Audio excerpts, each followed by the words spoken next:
Good morning, everyone. So we have done this chapter in the previous session. We have completed the reading and the explanation part, but few things were left to explain in detail, and also a quick revision for the chapter, and also the question answers is left, definitions are left. So we are going to start with that. First of all, we'll start with some quick revision, and also which includes here some topics which were not discussed in detail.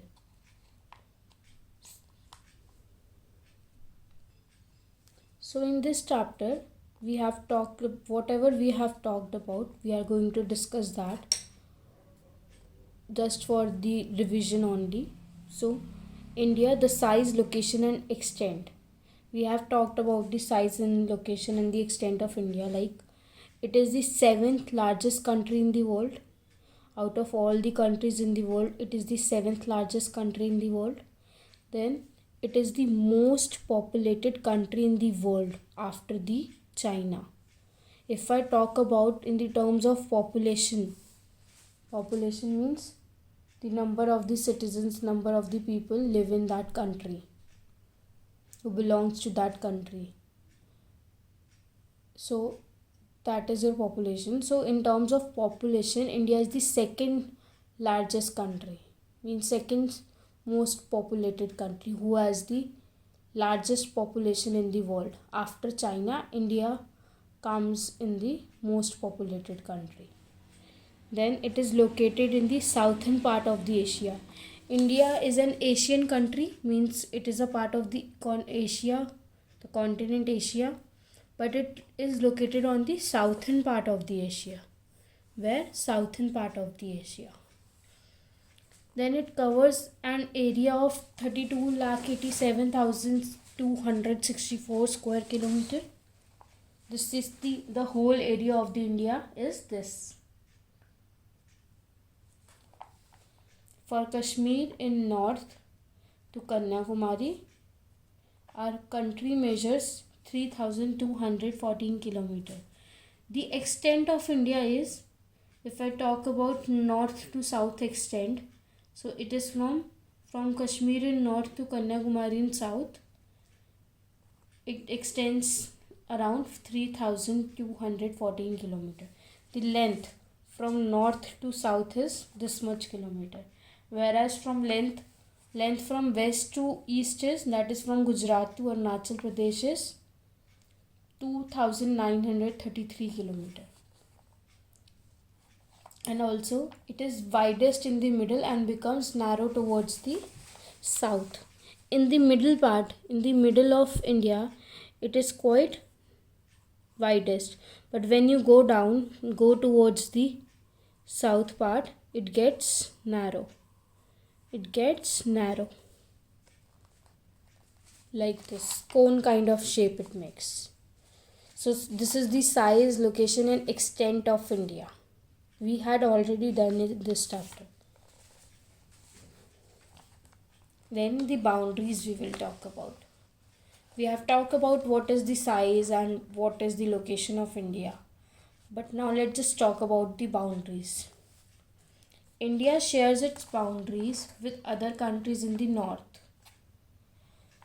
Like if I divide India into the two parts, into the northern part means the half upper part, and the lower part means north and south part. So from the north, India shares its boundaries with the land. Land means it shares its boundary with the other countries. Whereas if I talk about south area, south boundaries, so it has the water on the south side. So half India has the land boundary, means north part has the land boundary, whereas the south part has the water boundaries. So India shares its boundary with other countries in the north. Those countries are called neighboring country, like Pakistan, Afghanistan, Nepal, Bhutan, China, Myanmar and Bangladesh. These are the countries with which India shares its boundaries.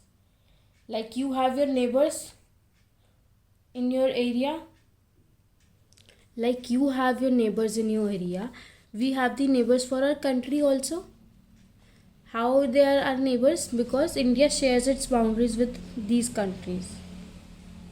Okay, so the countries are, we have the 8 neighboring countries,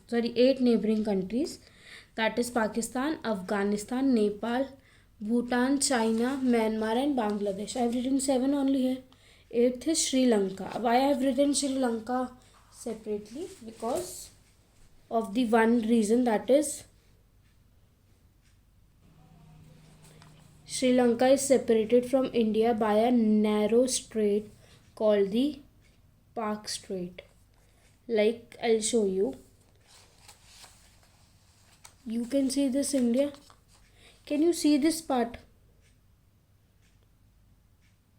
This is just towards the south side of India. It is not exactly joined, but it is not exactly separated. Means it is separated by this thing, this point which is called as the Park Strait. This is separated by this Park Strait.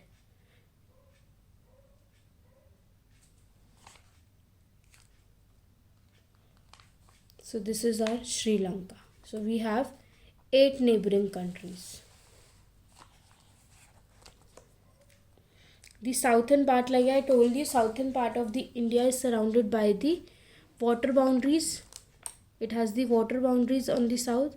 So it is surrounded by the 3 big water bodies.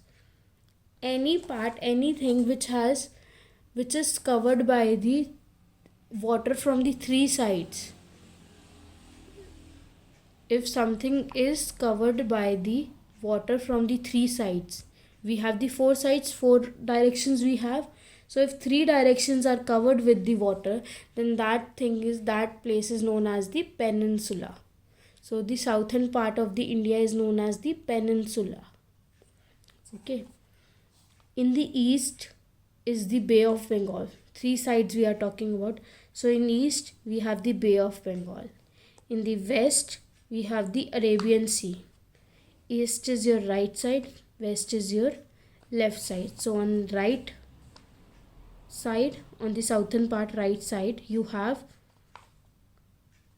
Bay of Bengal. In the west you have the Arabian Sea.